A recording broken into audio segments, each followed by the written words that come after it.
நாளை எங்கும் இருந்தவர்களின் சார்பாக வாழ்த்துக்களை தெரிவித்துக் கொள்கிறேன். இந்த காலவெளியில் கூட தெய்வ வசனத்திலிருந்து சில விஷயங்களை நாம் பார்க்கலாம். இன்றைக்கு ஆதாரமாக எடுத்துக்கொண்ட வேத வசனம் 2 குருந்தியர் எழுதின புத்தகம் 13ஆம் அதிகாரம் 11ஆம் வசனத்தை நாம் தியானிக்கலாம். இன்றைக்கு செய்தியுடைய தலைப்பு நற்சீர் பொருந்துங்கள் என்கிற தலைப்பை நாம் பார்க்க போகிறோம். நற்சீர் பொருந்துங்கள் அப்படின்னா என்ன அப்படின்னா, உங்கள் நடத்தையை சீர்படுத்துங்கள் அப்படின்னு அர்த்தம். நற்சீர் பொருந்துங்கள் அப்படின்னா உங்கள் நடத்தையை சரிப்படுத்துங்கள், சீர்படுத்துங்கள் அர்த்தம். சரி, இதான் அன்னைக்கு தலைப்பை வச்சு மனசிப்படம் பார்க்க போகிறோம். அப்போது இந்த சம்பவம் எங்கே நடந்தது, இந்த வசனம் எங்கே யாருக்கு சொல்லப்பட்டதுன்னு பார்க்கும்போது கொரிந்துங்கிற பட்டணத்தில் உள்ள சபைக்கு பவுல் மூலமாக சொல்லப்பட்டது.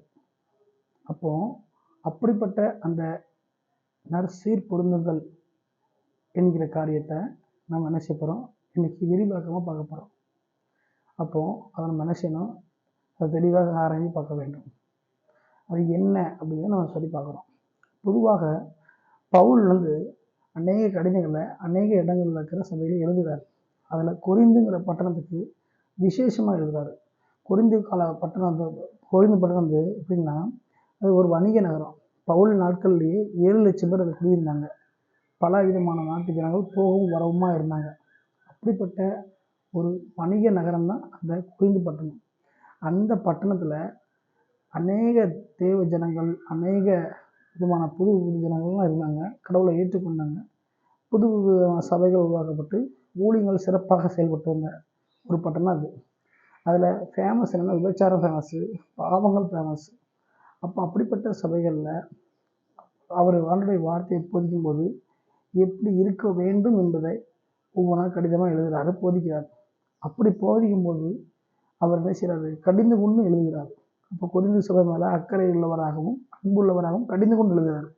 அப்படி எழுதிட்டே அந்த கடிதத்தை முடிக்கும்போது கடைசியாக என் சகோதரரே, ஒருவரில் ஒருவர் செய்ய அன்பாக இருங்க, உறுதியாக இருங்க, விசுவாசமாக இருங்க அப்படின்னு சொல்லிட்டு நற்சீர் பொருந்துங்கள்ங்கிறார். அர்த்தம், உங்கள் நடத்தையை சீர்படுத்துங்க அப்படின்னு சொல்லி முடிக்கிறார். அப்படி பண்ணிங்கன்னா கடவுள் உங்களை ஆசிரிப்பார், சமாதானத்தின் தேவன் உங்களை நடத்துவார்னு சொல்லி முடிக்கிறார். அப்போ கொரிந்து பட்டணத்தில் உள்ள திருச்சபைகளுக்கு தேவன் பவுலை கொண்டு எழுதின காரியம் தான் இந்த காரியம். அப்போ இந்த விஷயம் இன்னைக்கு நம்ம தியானிக்கக்கூடியதாக இருக்கிறதுனா, அப்போ நாம் அதை எப்படி பார்க்கணுங்கிறத நம்ம பார்க்க போகிறோம். உங்கள் நடத்தையை சீர்படுத்துங்கள்னா அது அர்த்தம். அப்போ இதை கேட்டுக்கொண்டிருக்கிற ஒவ்வொரு தேவ பிள்ளைகளும், வாலிப சகோதர சகோதரிகளும் நாம் இதிலேருந்து என்ன செய்தியை புரிஞ்சுக்கணும்னா, நம்ம வாழ்க்கையில் இத்தனை வருஷமாக இயேசு கிறிஸ்துவை ஏற்றுக்கொண்டுக்கிறோம். படிக்கிறவங்க இருக்கலாம், வேலை பார்க்குறவங்க இருக்கலாம், தொழில் செய்கிறவங்க இருக்கலாம், ஊழியம் பண்ணுறவங்க இருக்கலாம், பல திறமையில் இருக்கக்கூடியவங்க இருக்கலாம். ஆதியில் கொண்டு வந்த நடத்தையும் இப்போ கொண்டு வந்த நடத்தையும் எப்படி இருக்குது ஒப்பிட்டு பார்க்கணும். இப்போ சரியாக இருக்கிறோமா இல்லையா, இல்லது நம்ம குறைபட்டுருக்கோமா இல்லையாங்கிறத சரி பார்க்க வேண்டும். அப்படி சரியாய் நாம் இல்லை என்று சொன்னால் இந்த நாளிலே நம்ம என்ன செய்யணும், சரிபடுத்த ஒப்பு கொடுக்க வேண்டும். அதுதான் பவுல் சொல்றாரு. முதல்ல நீங்கள் எப்படி இருந்தீங்களோ இல்லை தெரியல, ஆனால் இனிமேல் நீங்கள் சீர்படுத்த பாருங்கள், கர்த்தருடைய வருகை சீக்கிரமாக இருக்குன்னு சொல்லி சீர்படுத்தலை பற்றி அங்கே போதிக்கிறாரு. அதான் நல்ல சீரை பொருந்துங்கள், நற்சீர் பொருந்துங்கள் அர்த்தம். அப்போ இப்படிப்பட்ட ஒரு காரியத்தை பவுல் சொல்லிட்டு முடிச்சார். அப்போ இந்த வசனத்தின்படி பார்க்கும்போது நடத்தையை சீர்படுத்தினது யார் அப்படின்னு பார்க்கும்போது யோனா காலத்தில் உள்ள நினைவு மக்கள் தான் நல்ல ஒரு எடுத்துக்காட்டாக பார்க்கலாம். யோனா மூலமாக தேவன் எச்சரிக்கையை அனுப்பும்போது அவர்கள் மனம் திரும்பினதை அவர்கள் கிரிகள் மூலமாக வெளிப்படுத்தினாங்க. உபவாசம் போட்டாங்க, எல்லா பொல்லாத வழியில விட்டாங்க, தேவனை தேடினாங்க, மனம் திரும்பினாங்க, சீர்படுத்தி சரி செய்ய ஆரம்பித்தாங்க.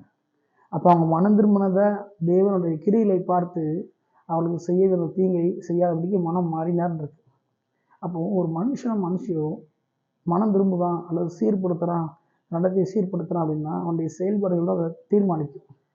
அப்போ அதை பார்க்குற ஒவ்வொருவரும் சீர்படுத்துங்கள், நடத்தையை சீர்படுத்துங்கள்னு சொல்லி பார்க்குற நம்ம வாழ்க்கையை சரிபடுத்த முன் வர வேண்டும். காலம் கடைசி, இனி நம்ம அங்கேயும் சாக்கு போக்கு சொல்ல முடியாது. ஆகவே இதை கவனத்தில் வைத்துக்கொண்டு நற்சீர் பொருந்த பார்ப்போம். ஒருவேளை இன்றைக்கு தேவன் வந்தாலோ அல்லது மரித்து போனாலோ நம்ம எங்கே நிற்போம் அதை யோசிக்க வேண்டும்.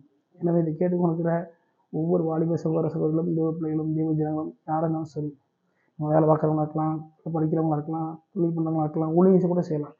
இன்றைக்கு ஒரு தீர்மானம் எடுத்து நம்ம நடத்தையை சீர்படுத்த முன் வர வேண்டும். எனவே இதை கேட்டுக்கொண்டிருக்கிற ஒவ்வொருவரும், ஒவ்வொரு தேவ பிள்ளைகளும் உங்கள் வாழ்க்கையில் இருக்கிற எல்லா குறைகளையும் மாற்றி வாழ்க்கையை சரிப்படுத்தி சீர்படுத்தி வசனத்தின்படி நற்சீர் பொருந்த வேண்டும் என்று சொல்லி எங்கும் நிறைந்தவர்களையும் உங்களை வாழ்த்துகிறது. ஆமென்.